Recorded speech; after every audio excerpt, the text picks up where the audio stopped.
असाच फडकत राहा.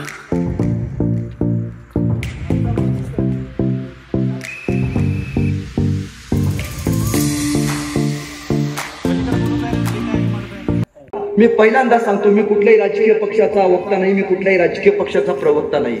माझा पक्ष एकच आहे, तो म्हणजे स्वराज्य, आणि माझे मालक एकच आहे, ते म्हणजे छत्रपती शिवाजी महाराज.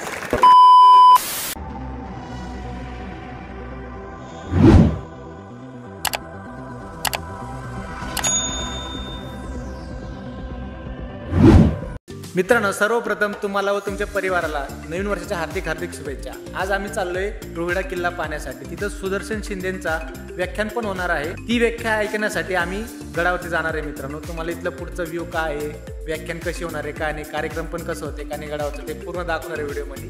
व्हिडिओ शेवटपर्यंत बघा मित्रांनो. मी तुम्हाला भेटतो गडावरती.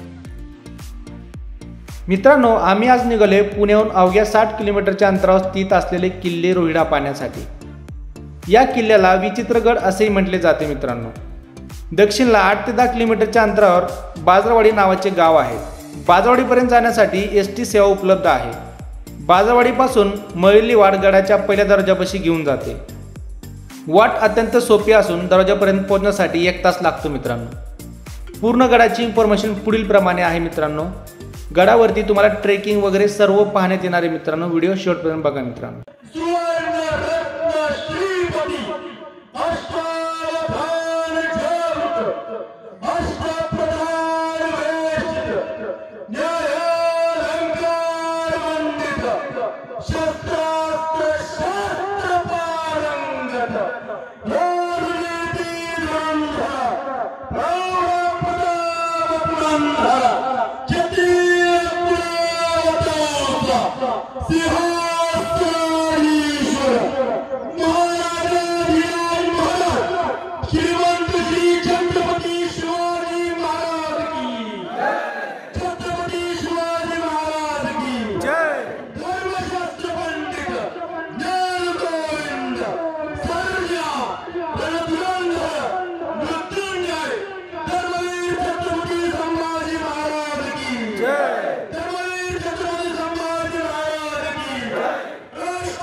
मित्रांनो, सुदर्शन शिंदेचं इथं आगमन झालेलं आहे.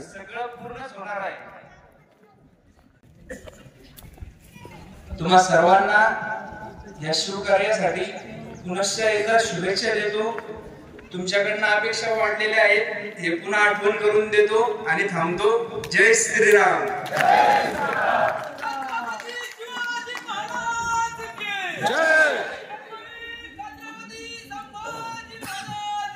जय महादेव. जय श्रीराम.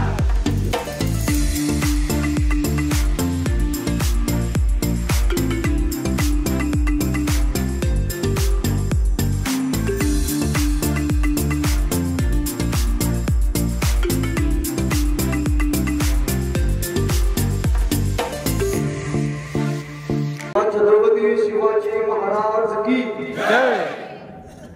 कार्यक्रमाचं टायमिंग दिलं होतं 11, मला यायला वाजले 11:15. खरं तर रोडचा प्रसाद टाकून यायला थोडासा उशीर झाला. त्याबद्दल पहिल्यांदा सगळ्यांची दिलगिरी व्यक्त करतो. मला माहिती आहे 9 वाजल्यापासून तुम्ही इथं बसलाय, म्हणजे तुमची अवस्था अशी झाली की एखादा पेशंट सलाईनवर असावा, त्याला मटण का म्हणून आग्रह करावा. खरं तर काल 4 ते 5 दिवसापूर्वी मला अनिल सरांचा फोन आला की आपल्याला 31 तारखेला रोहिडा किल्ल्यावरती एक कार्यक्रम घ्यायचा आहे. मी म्हणलो कशाचा कार्यक्रम आहे? तर मारुती रायाचं मंदिर आहे, त्या मंदिराचा जीर्णोद्धार सोहळ्याचा कार्यक्रम घ्यायचा आहे. मी म्हणलो कोणाच्या वतीने कार्यक्रम घेत आहे? तर त्यांनी सांगितलं की साहेब सह्याद्री प्रतिष्ठानच्या वतीने कार्यक्रम घेतोय. आणि जिथं सह्याद्री असते तिथं माणसाला कधी नाही म्हणता येत नाही. सगळ्यात मोठी वस्तू मंचावर उपस्थित असणारे सर्व मान्यवर, आमचे शाहीर, तसेच व्यासपीठाच्या खाली बसलेले सर्व सह्याद्री मित्र.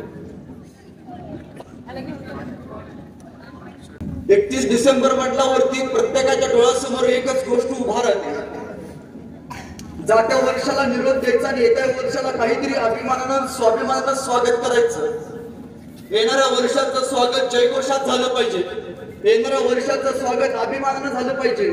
पण सह्याद्री प्रतिष्ठान असं एकमेव प्रतिष्ठान आहे ज्यानं अखंड महाराष्ट्राला सांगितलं की येणाऱ्या वर्षाचं स्वागत हे डॉल्बी डीजे वरती नाचून नाही तर भांडारामध्ये उधळच करायचं असतं. ही सगळ्यात मोठी गोष्ट. खरं तर साहेब, मला कायम मी परवा दिवशी बोलताना अनिल सरांशी बोलणं झालं, मी त्यांना सहजच बोललो की महाराष्ट्रामध्ये अनेक संघटना बघितल्या, महाराष्ट्रामध्ये अनेक प्रतिष्ठान बघितली. कार्यक्रमाला बोलवायचं म्हटल्यावरती आयोजकांचा पहिला प्रश्न असतो, साहेब तुम्ही पुरोगामी का प्रतिगामी? बाबा जाताना भीती वाटते की नेमकं बोलायचं काय. पण महाराष्ट्राच्या मातीमध्ये एकमेव अशी संघटना आहे, एकमेव असं प्रतिष्ठान आहे जरी अखंड हिंदुस्थानला सांगितलं की शिवरायांचा अर्थ, शिवराय फक्त विचार नाही, शिवराय म्हणजे गडकोट आहे. या गडकिल्ल्यांसाठी आपण जगलं पाहिजे, गडकिल्ल्यांची अस्मिता टिकलं पाहिजे. यासाठी एकमेव माझ्या मते महाराष्ट्रातलं एकमेव असं प्रतिष्ठान आहे की वर्षातले 365 दिवस जर कोणी काम करत असेल तर ते फक्त सह्याद्री प्रतिष्ठान. माझे अत्यंत लाडकी आणि सुंदर कथा आहे.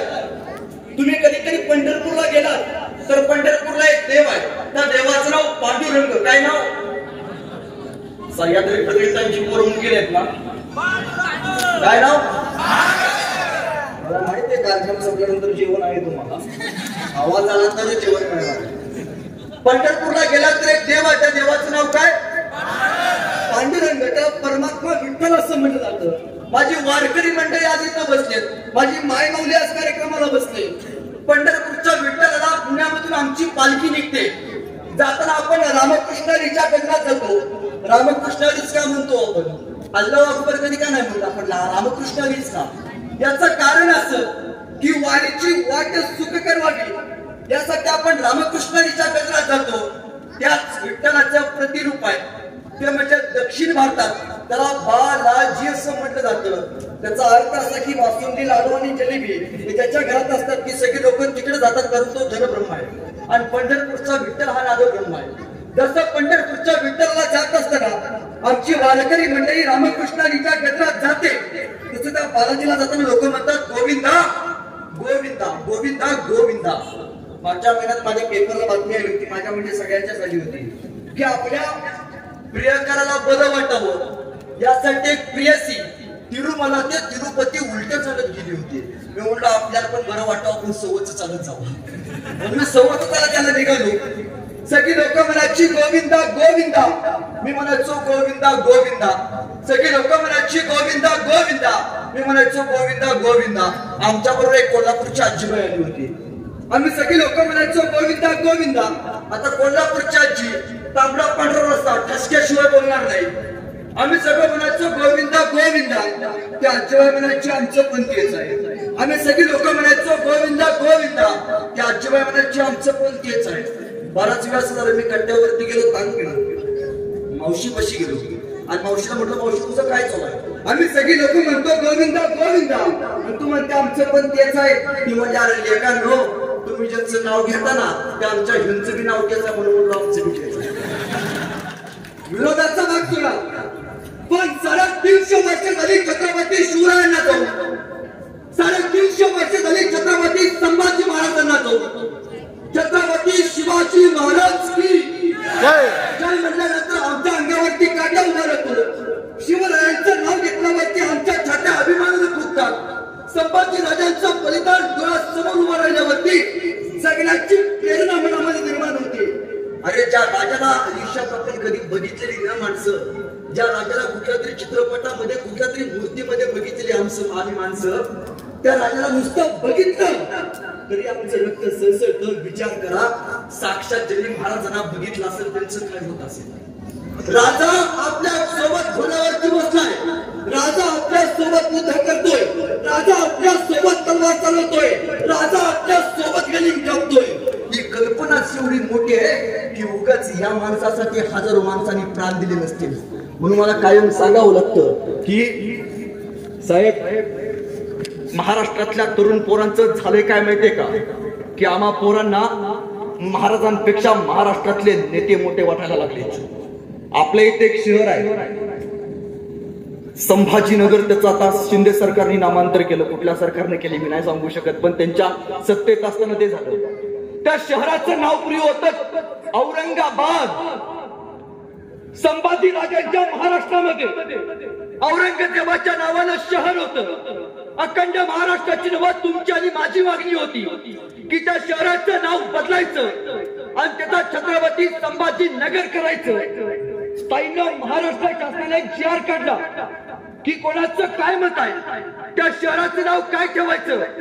त्यावेळी महाराष्ट्रातनं औरंगाबाद नावासाठी 70,000 फॉर्म गेले आणि छत्रपती संभाजीनगर नावासाठी महाराष्ट्रातनं फक्त 30,000 फॉर्म गेले. छत्रपती संभाजी महाराज की जय म्हणणारी धगधगती मनगट्ट का शांत बसली असा मला कायम प्रश्न पडतोय. बापास समान असताना संभाजी राजांच्या नावाला विरोध झाला.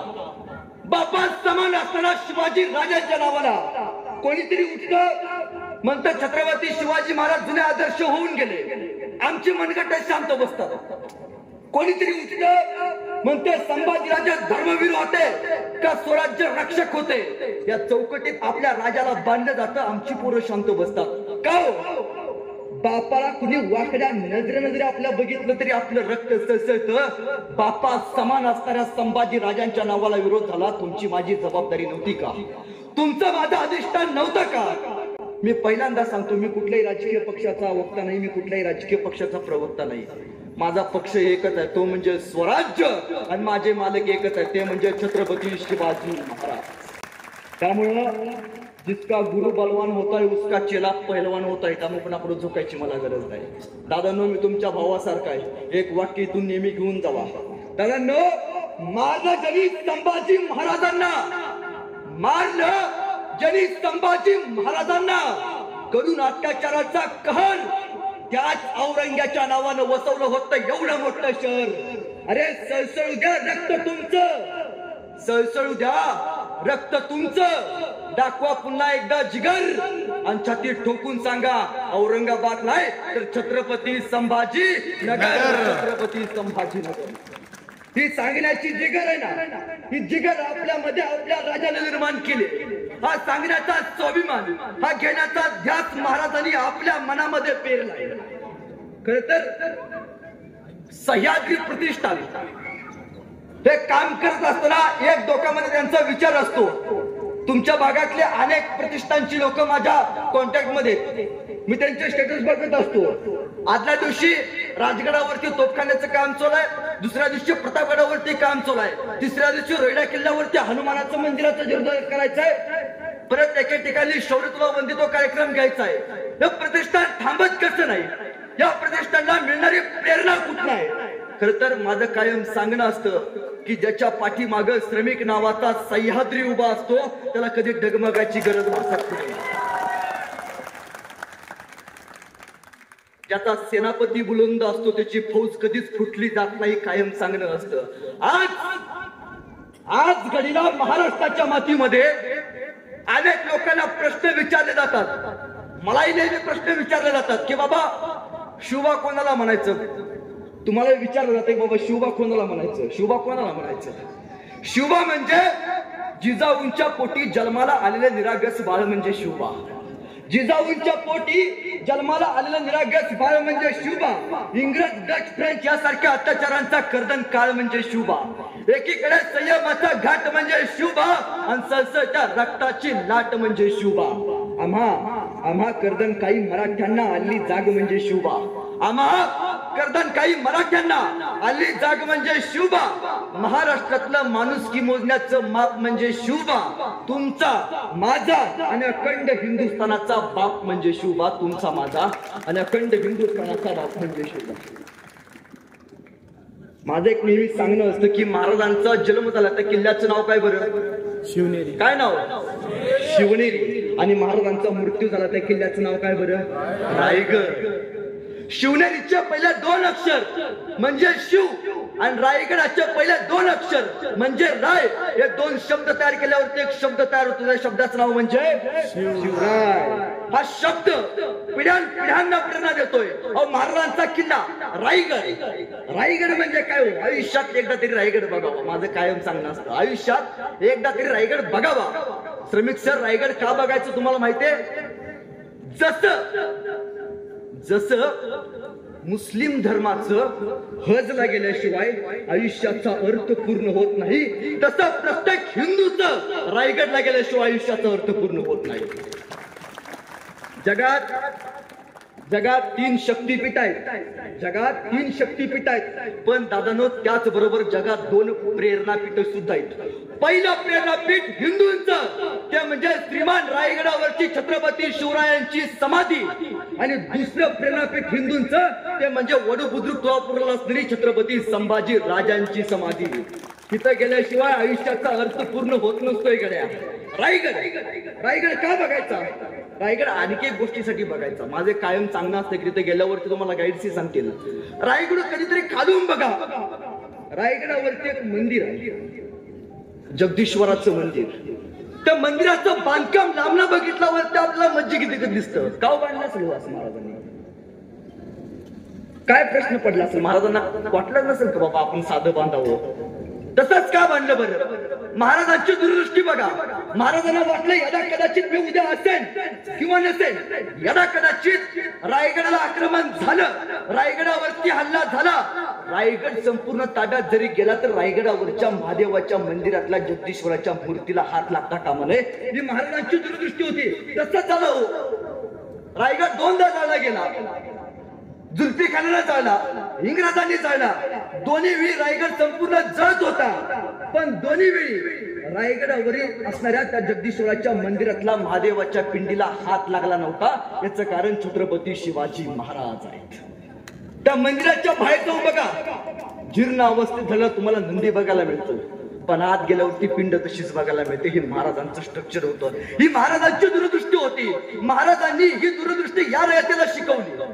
महाराजांचा पराक्रम फक्त ढाल आणि तलवार नाही हो, त्याच्या पलीकडे राजा युगांना प्रेरणा देतोय.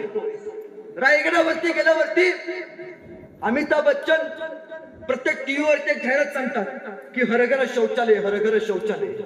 जा कधी रायगडावरती गेल्यावरती गाईड्सला म्हणतो आम्ही काय पाहिजे, आम्हाला काय बघायचं आहे? शिवाजी महाराजांची समाधी बघायची आहे, आम्हाला शिवाजी महाराजांची हत्तीशाळा बघायची आहे, आम्हाला शिवाजी महाराजांची तोपशाळा बघायची आहे. कधी वेळ मिळाला तर त्या गाईड्सला म्हणायचं 350 वर्षापूर्वी रायगडावरती उभारलेलं छत्रपती शिवरायांचं शौचालय मला बघायचं आहे.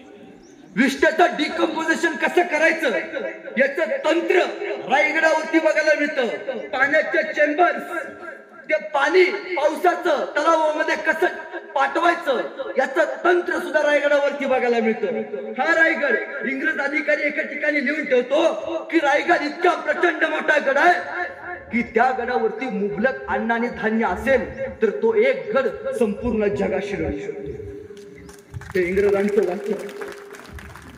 आपलं कसं झालंय माहितीये का साहेब? आपलं सोडायचं पळत्याच्या मागे लागायचं. त्या गोव्याला गेल्यावरती आता श्रमिक सर पूर्ण भारतभर फिरलेले आहेत, त्यांना काय सांगायचं त्यांना माहितीये माझ्यापेक्षा जास्त. गोव्याला गेल्यावरती तुम्हाला 1-2 गड बघायला मिळतात. 2च गड आहेत. सोन्यासारखी त्या माणसानं जपले तो. म्हणजे ज्यांचं टिचभर आहे ते आज हातभर जगाला ओरडून सांगायला लागले आपल्या राजाचं आभाळ भर आहे, सांगायला आज आपण कमी पडतोय. कधी सांगू? गड किल्ले म्हणजे फक्त दगड नाही तर इथल्या प्रत्येक पत्थर आणि पत्थरवरती इथल्या हिंदूंच्या आयुष्याची चित्रकथा लिहिले. एक जेव्हा पायऱ्यापण चढतो किल्ल्याची, एका आपल्या वीर मावळ्यांची शौर्याची गाथा डोळ्यासमोर उभा राहते. जर बलिदान दिले नसतं हे पडलेलं गडकोट, हे गडकोट आम्हाला सांगतायत की 350 वर्षापूर्वीचं युद्ध किती भयंकर होतं, 350 वर्षापूर्वी सांडलेलं रक्त किती महागडे होतं. हे गडकिल्ल्यांचे पत्थर आणि पत्थर आज त्यांच्या चित्रकथेतून आज आपल्याला सांगतायत. हे ऐकण्याची धमक आपल्या मनामध्ये काहीतरी निर्माण होईल का? एक 12 वर्षाचं पोरग होतं, बाहेरच्या राज्यातून महाराष्ट्रात आलं होतं आणि आल्याबरोबर एका शेतकऱ्याला भेटलं. म्हणलं असा कोणी माणूस आहे जो शेतकऱ्यांचं काम करतो, जो लोककल्याणकारी काम करतो, आहे का असं कोणी माणूस? तो म्हणला एक आहे बरं का. काय नाव त्याचं? शिवाजी राजा. कुठे राहतो हा माणूस? आमचा राजा स्वर्गात राहतो बरं का. स्वर्ग म्हणजे कुठं? आमचा राजा रायगडावरती राहतो. मला एकदा त्या महाराजाला भेटायचं आहे. कसा दिसतोय तो, कसा चालतोय तो, त्या राजाचं नेत्र कसं आहे, त्या राजाची दूरदृष्टी कशी आहे, मला एकदा बघायचं आहे. बाबा पूर्वजन्मीची पुण्याई लागते राजा बघायला. नाही एकदा भेटायचा. कुठे भेटेल मला राजा? तुला तुझा राजा रायगडावरती भेटेल. 12 वर्षाचा पोरग रस्ता हुडकत गेलं. रायगड कुठं? राणा मिळत ना, दगडात धोंड्यात ना, रायगड हुडकत गेलं. रायगडाच्या पायथ्याशी गेलं. त्याला भेटले महाराजांचे पिये सेनापती. जसे आपल्या आमदारांचे पिये तसे महाराजांचे पिये. सेनापती म्हणजे काय काम काढलं? राज एकदा. ते 12 वर्षाचं पोरग म्हणलं एकदा मला शिवाजी महाराजांना भेटायचंय. काय करतो तो? काय नाही जी, गाणं लिहितो. उत्तम कविता लिहितो. गाणं लिहितोस? मग राजांवरती एखादी सुंदर गाणं लिहिला की नाही होत, ध्यानातच नाही राहिलं बरं का. गडाच्या खाली जा, 10 दिवस थांब आणि महाराजांवरती सुंदर असं गाणं लिहून परत ये. पिये चायपेक्षा किटली गरम. कुठलाच प्रस्ताव लवकर पाठवत नाही. ते गेले खाली गडाच्या. त्यांनी महाराजांवरती सुंदर असं गाणं लिहिलं. लिहिलंय गाणं महाराजांवरती. उत्कृष्ट सुंदर असं गाणं लिहिलंय. ऐकव. ते 12 वर्षाचं पोरग त्यानं त्या सेनापतीला ते गाणं ऐकून दाखवलं. त्या 12 वर्षाच्या पोरला हातात धरलं आणि राजांच्या समोर घेऊन ते सेनापती गेले. ते गाणं आपण आयुष्यात एकदा तरी ऐकलं. ते गाणं आयुष्यात एकदा तरी आपण आपल्या स्टेटसला ठेवलंय. ते गाणं छत्रपती शिवाजी महाराज जिवंत असताना लिहिलंय. ते गाणं ऐकल्यावरती आज या अंगावरती काटा येतो. ते गाणं ऐकल्यावरती साक्षात शिवप्रभू आपल्याला आशीर्वाद देतात की काय असं वाटतं. त्या 12 वर्षाच्या पोरला राजांच्या समोर घेऊन गेल्यावरती राजा म्हणजे ऐकाव गाणं. आणि ते 12 वर्षाचं पोरग राजांवरती लिहिलं सुंदर असं गाणं ऐकवलं लागलं. आणि ते पोरग म्हणायला लागलं माझ्याबरोबर सगळ्यांनी टाळ्या वाजवायच्या, हात वरती करा. माझ्या बरोबर वाजवायच्या. पुढे पळायचं ना, आजपर्यंत पुढे पळत आलो म्हणून मागे राहतो. माझ्या बरोबर वाजवायच्या. ते 12 वर्षाचं पूर्वी गाणं म्हणायला लागलं. इंद्रजबी गंधपर बाणवसु रंगपर रावणस गंधपर रघुकुल राजे कौलवारी वळपर संबुरती नायपर जोत सभापर रामदुजराजे रावाद्रुम गुंडपर चित्तामृगुंडपर भूषणवी कुंडपर जयते मृगराजे केततम अंतपर अन्नजिनी कंतपर व्योमलेश वंशपर शेर शिवराजे गाणं प्रत्येकानं ऐकलंय. गाणं आयुष्यात आपण एकदा तरी स्टेटसला ठेवलंय. हे गाणं छत्रपती शिवाजी महाराज जिवंत असताना लिहिलंय. त्या कवीचं नाव कवी भूषण. तो कवी काय बक्षीस देऊ? कवी भूषण नाही म्हणले राजगड भोरच्या ग्रामपंचायतीचं बघा. नाही रक्त वेगळं म्हणतात ते. कविभूषण म्हणाले राजे हिरे माणिक मोती याही पेक्षा छत्रपती शिवाजी महाराज ही आमची खरी दौलत आहे. नाही हो, राजा तिथं थांबला नाही. या राजानं त्या कवीला हिरे माणिक मोती दिले, त्याचा सन्मान केलाय. जगाच्या पाठीवरती एकमेव असा राजा होऊन गेला की ज्यानं कलाकारांचा सन्मान केलाय, ते म्हणजे छत्रपती शिवाजी महाराज. आजही गुगल वरती सर्च करा. अखंड जगाच्या इतिहासामध्ये एकमेव राजा असा होऊन गेला की ज्याला उभ्या आयुष्यात 3 वेळा गुप्तधन गावले. उभ्या आयुष्यात 3 वेळा गुप्तधन गावले. एकमेव राजा छत्रपती शिवाजी महाराज. महाराजांना पहिलं गुप्तधन घावलं ते म्हणजे 5 मिनिटांमध्ये स्वराज्याची राजधानी राजगड बांधायचं काम चालू होतं आणि त्यासाठी पैशांची गरज होती. महाराजांना पहिलं गुप्तधन तोरणा किल्ल्यावरती सापडलं. त्या किल्ल्याचा उपयोग, त्या पैशाचा उपयोग, सापडलेल्या धनाचा उपयोग महाराजांनी राजगड बांधण्यासाठी केला. महाराजांना दुसरं गुप्तधन हे प्रबळगडावरती सापडलं आणि महाराजांना तिसरं गुप्तधन आपल्या इथं सातारपाशी वासोट्या नावाचा किल्ला आहे. त्या किल्ल्यावरती महाराज पालखीतून जात होते आणि जात असताना महाराजांचा शालू एका काटेरी झाडाला अडकवला. राजा म्हणले पालखी थांबवा. पालखी थांबवण्यात आली. महाराज म्हणाले माझा शालू इथं अडकतोय, हा शालू मला काहीतरी संकेत देतोय, पालखीत थांबवा. शालू तिथं काट्याला अडकला होता. महाराज पालखीतनं उतरले, त्या काट्याच्या झाडापाशी गेले. तिथं खणा म्हणले, हे झाड मला काहीतरी संकेत देत, इथं खणा. तिथं खणण्यात आलं तर तिथं दगडी चौथरा लावला. दगडी चौथरा, वणीच्या दरवाजाच्या मागे दगडी चौथरा कसा काय? खोदा इथं. त्याचं खोदकाम करण्यात आलं तर महाराजांना तिथं प्रचंड धन आणि संपत्ती सापडली. चला आता पार्टी करूया.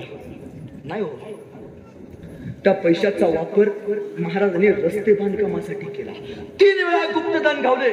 धनलक्ष्मी कोणालाही प्राप्त होत नाही, त्यासाठी गडलक्ष्मी पहिल्यांदा त्यांच्यावरती प्रसन्न व्हावी लागते. ती महाराजांवरती झाली. ती महाराजांच्या भाग्यात लाभली. हो बघा ना, कायम सांगणं असतं माझं की एकमेव राजा जो शूर होते, वीर होते, पण त्याहीपेक्षा या राजाकडे प्रचंड सुंदर असा गुण होता, तो म्हणजे चारित्र्य संपन्न. कुठला गुण? चारित्र्य संपन्न म्हणजे काय हो? दुसऱ्याच्या स्त्रीचा आदर करणारा राजा. चारित्र्य संपन्न. मला सांगा ना, स्वराज्यामध्ये परस्त्रीला वाकड्या नजरेने जर बघितलं तर त्याचे हातपाय छाटणारे आपण मावळे आहोत. मग ताईंनो, त्याच महाराष्ट्रामध्ये कोपर्डी सारखा बलात्कार व्हायला लागला. त्याच महाराष्ट्रामध्ये हिंदूंच्या आया बहिणींची आबरू लुटली गेली. त्याच महाराष्ट्रामध्ये माय माऊलींची कत्तल करण्यात आली. आम्ही हिंदू शांत बसलो. ताईनो, तुम्ही माझ्या बहिणीसारखा एक वाक्य माझं घेऊन चला. ताईनो, जर तुम्हाला कुणी हात लावला तर तुम्ही आई ग करता कामा नये. जर तुम्हाला कुणी हात लावला तर तुम्ही आई ग करता कामा नये. पण ज्यानं तुम्हाला हात लावला ना, त्याला त्याचा पाप चाटवलं पाहिजे, एवढं मात्र लक्षात ठेवा. अरे अरे, तलवारीपेक्षा तीक्ष्ण या नजरेची धार आहे. तलवारीपेक्षा तीक्ष्ण या नजरेची धार आहे. महाराष्ट्राची वाघिण तू, भवानीचा वार आहे.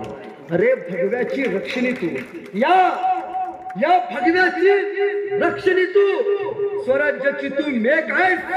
दुबळी समजू नको स्वतःला, तू जिजाऊंची लेक आहेस. दुबळी समजू नको स्वतःला, तू जिजाऊंची लेक आहेस. तुम्ही म्हणणार आल्यापासून बायकांच्या बाजूने बोलायला याला पाकिट बिकीट जास्त दिले काय? माझे कायम सांगणं असतं. ताईंनो, परवा दिवशी पुण्याला कार्यक्रमाला होता. कार्यक्रम सुटल्यानंतर एक माणूस मला सहज म्हणला की दादा, तू नेहमी सांगत असतोस की स्त्रियांनी आमच्यासाठी हे केलं, स्त्रियांनी पुरुषांसाठी ते केलं. एका वाक्यात पटवून सांग, स्त्रियांनी आमच्यासाठी काय केलं? म्हणतात का नाही घरात गेल्यावरती, सांग तू माझ्यासाठी काय केलंस? सासऱ्याला हुंड्यात एक कपाट द्यायला सांगितलं होतं, बेनानं ती पण दिलं नाही. म्हणतात का नाही? त्यांना गेल्यावरती सांगायचं, ऐक मी तुझ्यासाठी काय केलंय. त्याला म्हणायचं, दादा अनेक प्रश्न विचारतात की स्त्रियांनी पुरुषांसाठी काय केलं. ऐका, स्त्रियांनी पुरुषांसाठी काय केलं. दादा, हात तिचे, हात तिचे, पण बांगड्या मात्र ददनो आधी तुमच्या नावाचे आहेत. कपाळ तिचा आहे, कुंकू मात्र ददनो आधी तुमच्या नावाचा आहे. हात तिचे आहेत, बांगड्या मात्र ददनो आधी तुमच्या नावाचा आहे. कपाळ तिचा आहे, कुंकू मात्र ददनो आधी तुमच्या नावाचा आहे. पाय तिचा आहे, मंगळसूत्र ददनो आधी तुमच्या नावाचा आहे. गळा तिचा आहे, गळा तिचा आहे, मंगळसूत्र ददनो आधी तुमच्या नावाचा आहे. पाय तिचा आहे, पैंजण मात्र ददनो आधी तुमच्या नावाचा आहे. रक्त तिचं आहे, दूधही तिचंच आहे, पण पोरग मात्र ददनो आधी तिच्या नावाचं नाही. यापेक्षा स्त्रीनं आणखी काय करावं? यापेक्षा स्त्रीनं आणखी काय करावं? मग कोणी म्हणतं मला शिवाजी महाराज व्हायचं, कोणी म्हणतं मला संभाजी महाराज व्हायचा. तर त्याने एक वाक्य नेहमी लक्षात ठेवा, ज्याला बाईतली ताई का आली तो मुक्ताईचा ज्ञाना झाला. ज्याला बाईतली ताई का आली तो मुक्ताईचा ज्ञाना झाला. ज्याला बाईतली मैत्रीण का आली तो राजेचा श्याम झाला. ज्याला बाईतली मैत्रीण का आली तो राजेचा श्याम झाला. आणि ज्याला बाईतली आई का आली ना, तो जिजाऊचा शिवबा झाला. तो जिजाऊचा शिवबा. मी फार मोठी गोष्ट सांगत नाही. माझ्या वडिलांचं 30 ते 40 लाखाचं घर आहे माझ्या गावात. ताईंनो, मी जन्मल्यापासून आतापर्यंत दादांनो मी माझ्या घरात टीव्ही बघितलेला नाही. माझ्या घरी कधी या तुम्हाला आजही टीव्ही बघायला मिळत नाही. माझ्या वडिलांनी माझ्या घरामध्ये 30,000चा टीव्ही बसवला नाही, पण माझ्या वडिलांनी माझ्या घरामध्ये 30,000ची छत्रपती शिवाजी महाराजांची पुस्तकं मात्र जरूर आणून ठेवली. आपल्या पोरांना काही शिकवा अगर न शिकवा, आपल्या पोरांना शिवरायांचा संस्कार हा पुस्तकामधून कसा देता येईल याचा विचार करा. सरांनी 10 मिनिटं मला दिली होती, त्यातले 9 मिनिटं मी वाढवून घेतलेत. जाता जाता एवढंच सांगतो, तर 2 मिनिटं घेऊ नये. ठीक आहे, 2 मिनिटं. महाराजांचा मृत्यू झाल्यावरती एक कवी मित्र एके ठिकाणी म्हणतो, रक्त रक्त सुद्धा रडलं होतं माझा राजा गेल्यावर, रक्त सुद्धा रडलं होतं माझा राजा गेल्यावर, थकला नाही कधीच तो अनेक युद्ध केल्यावर, जखमा सुद्धा म्हणत होत्या थांब राजा थोडं, जखमा सुद्धा म्हणत होत्या थांब राजा थोडं, हातात होते ढाल आणि पळत होतं घोडं. अरे छत्रपती शिवरायांचं नाव घेऊन एकदा डोळे झाक आणि तुझ्या मार्गात आलेली संकट कापून टाक, तुझ्या मार्गात आलेली संकट कापून टाक, तुझ्या मार्गात आलेली संकट कापून टाक. वेळ झाला असताना सुद्धा 10 मिनिटं तुम्ही मला सहन केला, त्याबद्दल सगळ्यांचे मी मनापासून आभार व्यक्त करतो.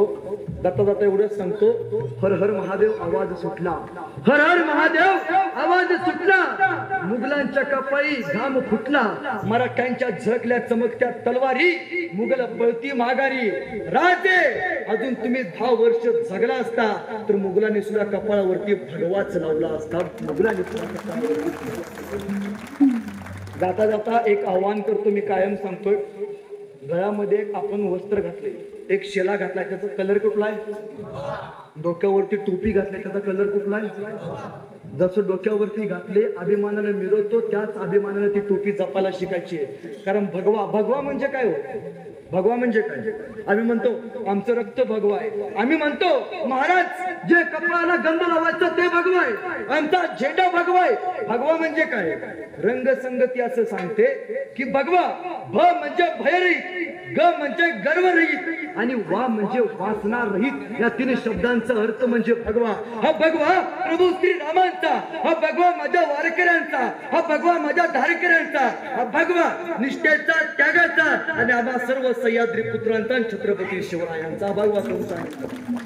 हा भगवा अखंडपर्यंत अशी आशा व्यक्त करतो आणि आपल्या सगळ्यांची रजा घेतो. धन्यवाद. मित्रांनो, सुदर्शन भाऊची व्याख्या ऐकून आम्ही गडाची ट्रेकिंग सुरू केलेली आहे. 1 ते 1.5 तास लागला आम्हाला वरती जायला. जाता जाता तुम्हाला जेवढे काही मेन पॉईंट आहेत ते सर्व दाखवणार आहे. चला आपल्या व्हिडिओला सुरुवात करूयात.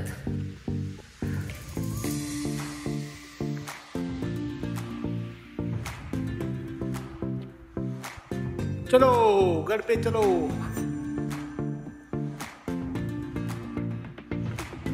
आपला गड आपला अभिमान, रोहिडा उर्फ विचित्रगड.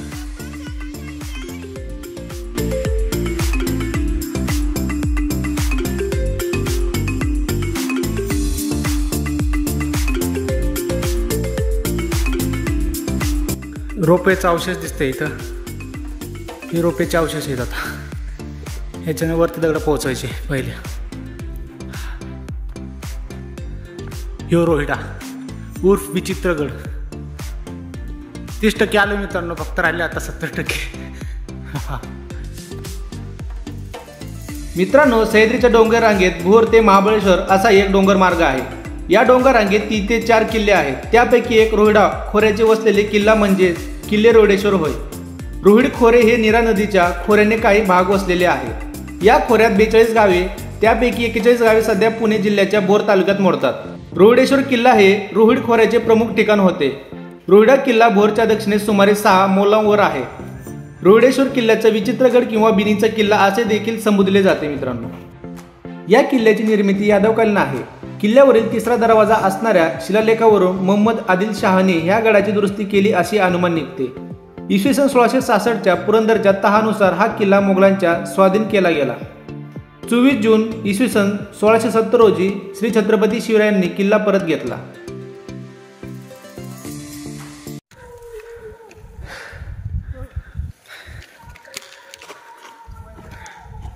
मित्रांनो, एक चिमुरडी आहे ना खाली, महाराजांचा पवाडा म्हणायला लागले.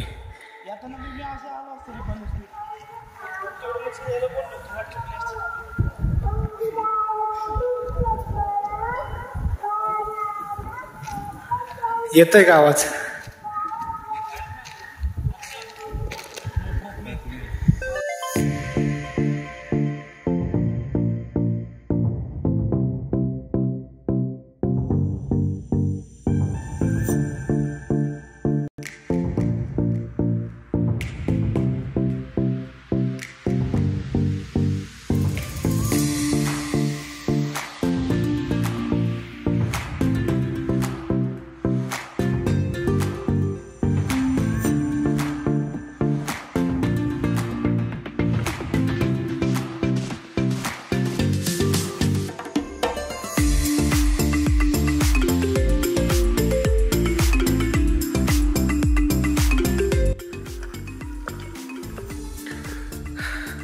त्या बारक्या मुलीची आवाज इथपर्यंत येते मित्रांनो.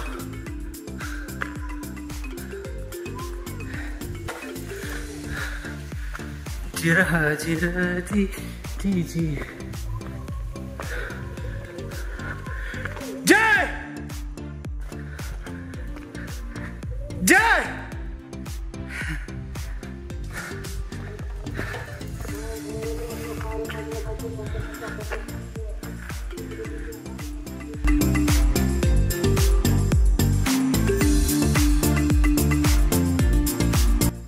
मी जरा ट्रेकिंग लेवर आहे म्हणून थोडीशी हार्ड ट्रेकिंग करतोय. ही रस्ता ऐकून नाही जायला, पण मी जातोय हार्ड ट्रेकिंग. ॲडव्हेंचर नाही तर मजाच नाही.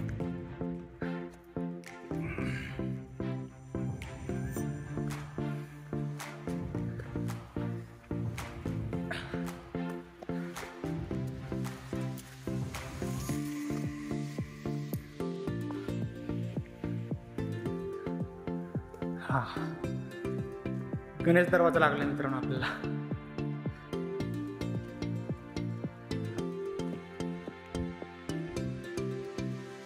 मित्रांनो गणेश दरवाजापाशी पोहोचलोय आम्ही. गणेश दरवाजा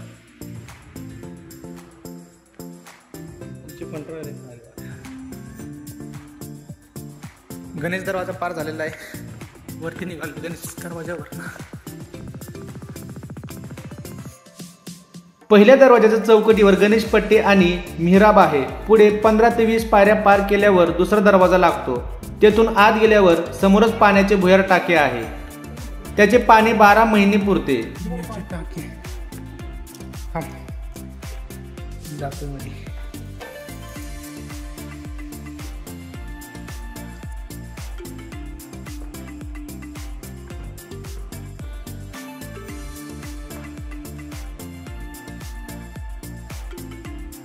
इथं काहीतरी आहे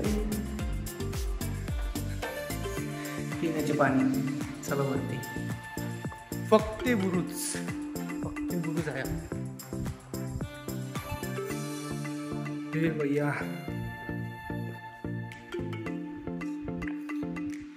इथं पहिले तोफा ठेवल्या जायच्या. जे तुम्ही छोटे देवळ्या बघताय त्यामध्ये पहिला तोफा ठेवल्या जायच्या.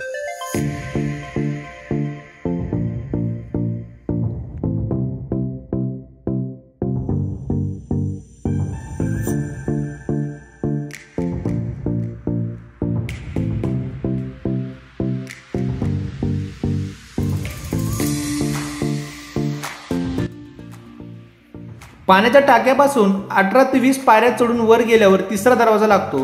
हा दरवाजा अतिशय भक्कम आहे. यावर बऱ्याच प्रमाणात कोरीव काम आढळते. तिन्ही बाजूस हातीचे शिर कोरण्यात आले आहे.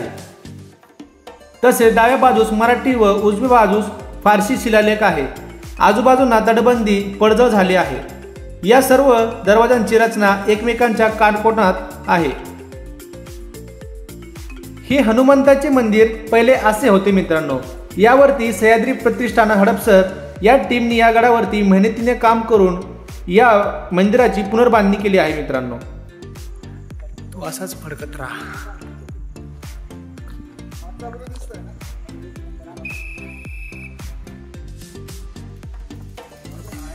पलीकडे बुरुज आहे ते काय इमारत आहे. गडावरती पोहोचलाय मित्रांनो. माझा मोबाईल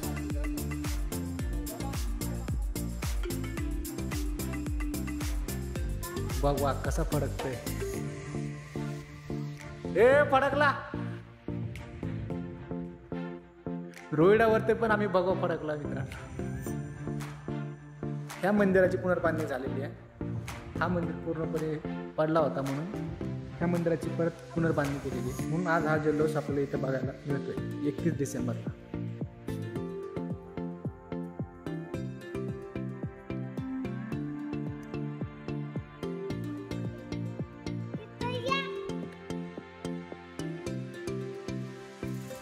सर्जा बुरुज आहे. सर्जा बुरुज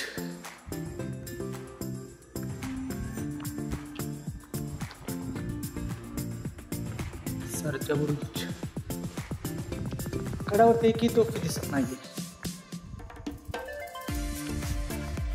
वाव वाव. पण मार्केटिंग बघ ना कसली आहे, मार्केटिंग खूप छान आहे.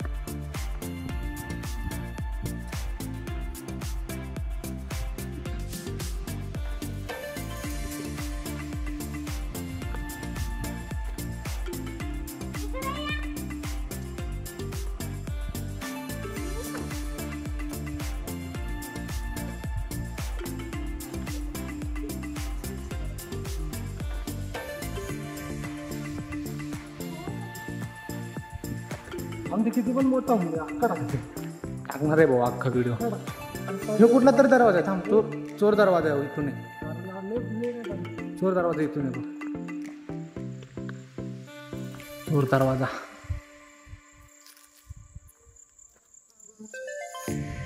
इथून यायचे पहिला चोर दरवाजा. असा आहे चोर दरवाजा.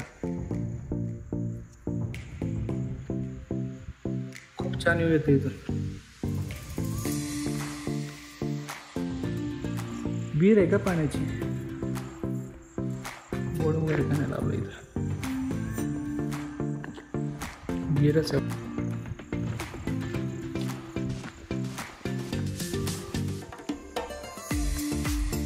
वाघजाई बुरुज, वाघजाई बुरुज लावलेला आहे आपल्याला. असा वाघजाईचा बुरुज.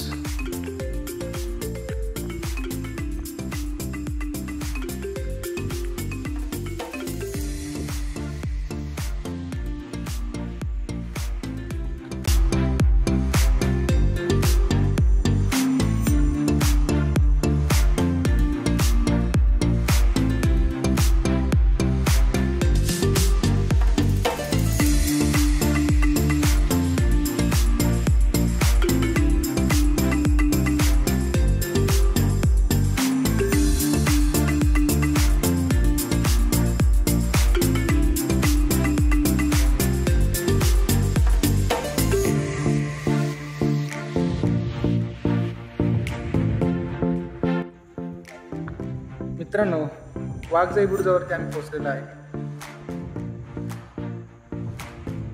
त्या साईडला मंदिर पण आहे पाठीमागे.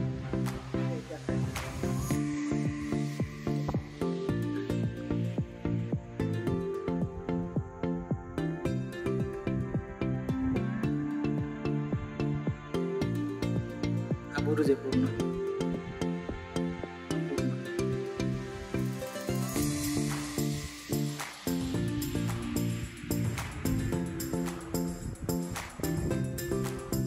पाटणे बुरुज.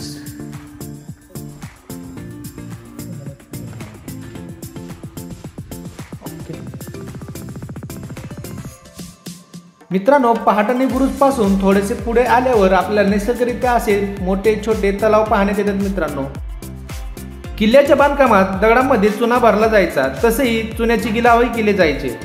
हा चुना चुनखडीच्या स्वरूपात गडावर यायचा. तो मळून एक संघ करण्यासाठी तो गोलाकार खळग्यात टाकून त्यावर गोलाकार चक्की फिरवली जायची. असे ही चुन्याची घाणे बहुतेक किल्ल्यावर आपल्याला पाहण्यात मिळतात. मित्रांनो,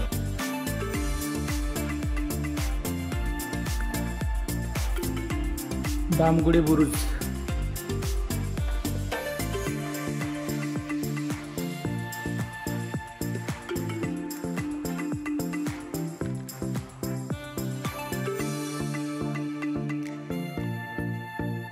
किरवली बुरुज.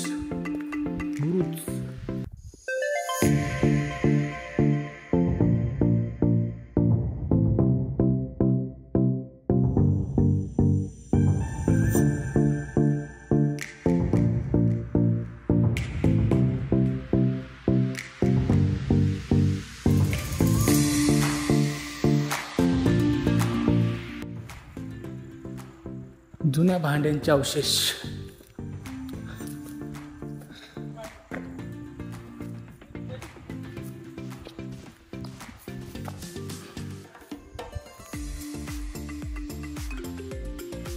हा जात आहे, हा उक्कळ आहे, एवढं मला माहिती आहे.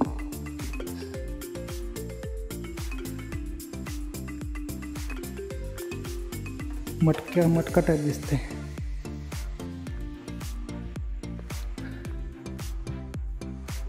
डाव्या बाजूस थोडेसे अंदर चालून गेल्यावर रोहिड मल्ल उर्फ भैरोबाचे मंदिर लागते। मंदिरासमोर लहान टाके, दीपमाळ, चौकोनी थडगे आहेत। देवळात गणपती, भैरव, भैरवी यांच्या मूर्ती आहेत। रोहिड्याचा घेरा तसा लहान आहे। किल्ल्याच्या आग्नेयेला शिरवले बुरुज, पश्चिमेला पहाटणी बुरुज व डामगुडे बुरुज, उत्तरेस वाघजाई बुरुज आणि पूर्वेस फत्ते बुरुज अशा सदरेचा बुरुज असे एकूण 6 बुरुज आहेत। गडाची तटबंदी व बुरुजामध्ये बांधकाम अजूनही मजबूत आहे। गडाच्या उत्तरेकडील भागात टाक्यांचे सलग रांगा आहेत। तेथून एक भूमिगत पाण्याचे टाके आहेत। तेथून मानवी पूर्वी शिवपिंड आहेत। मित्रांनो, हे जे तुम्ही पाठीमागं पाहता हा पूर्ण राजवाड्याचे अवशेष दिसतात मित्रांनो आता, कारण आता पूर्ण किल्ला पडलेला आहे मित्रांनो। फक्त आता अवशेष राहिले। हा पाण्याचं हे तलाव आहे, तलाव म्हणता येत नाही, विहिरी टाईप आहे।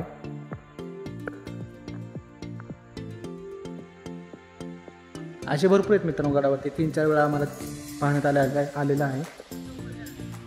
हा सर्व पहिला राजवाडा होता पाठीमाग पूर्ण। राजवाड्याचे अवशेष हे पण पूर्ण राजवाड्याचं। इथं पहिल्याच्या काळामध्ये मित्रांनो असे 1 मजली 2 मजली आपले घर असायचे। पूर्ण आता किल्ला पडलेला आहे मित्रांनो, अशी अवस्था आहे आता या गडाची। माझं एकच म्हणणं एकच असतं व्हिडिओमध्ये की सरकारने गडाकडे थोडंसं लक्ष दिलं पाहिजे, कारण पुढच्या पिढीला पण काहीतरी प्रेरणा भेटली पाहिजे की आता आपण बघतोय अजून एक 50 वर्षानंतर हे एवढं दिसणार पण नाही मित्रांनो। तर ह्या गड किल्ल्यांची आपल्याला काळजी घेणे खूप गरजेचं आहे मित्रांनो। हे जे पाठीमागे बघताय तुम्ही हे पण पूर्ण अवशेष राहिलेत आता। हा मंदिराचा जीर्णोद्धार झालेला आहे मित्रांनो। हेच मंदिर पुनर्बांधणी केलेली आहे। हाच मंदिर पडला होता म्हणून ह्या मंदिराची पुनर्बांधणी केलेली आहे। आज ह्या मंदिराचं उद्घाटन होता म्हणून आम्ही आज इथं आलेलो होतो व आमचा एक किल्ला पूर्ण झाला। परत रोहिड्यावरती पण आम्ही भगवा फडकवला। तर मित्रांनो, व्हिडिओ तुम्हाला कसा वाटला काय नाही मला कमेंटमध्ये नक्की सांगा व भेटतो तुम्हाला नेक्स्ट व्हिडिओमध्ये। व्हिडिओ एंड करत आहोत आम्ही। चला तर मग भेटतो तुम्हाला नेक्स्ट व्हिडिओमध्ये। Bye bye. जय महाराष्ट्र, छत्रपती शिवाजी महाराज की जय। Thank you for being here. बहुत बहुत धन्यवाद।